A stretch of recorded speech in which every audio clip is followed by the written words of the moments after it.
lifelong learning. He completed his doctor in management, major in human resource at the Lady Normal University, and a candidate for doctor in philosophy, major in development studies at the Ateneo de Davao University.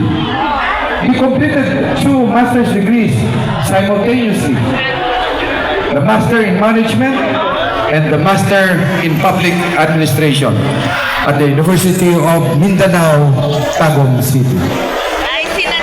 The youngest broadcaster and radio anchor in his time at the age of 16 at BXDN Radyo Ukay, Broadcasting Network. The founding president of Radio Caritas, 100.7 FM radio station in Tagum City.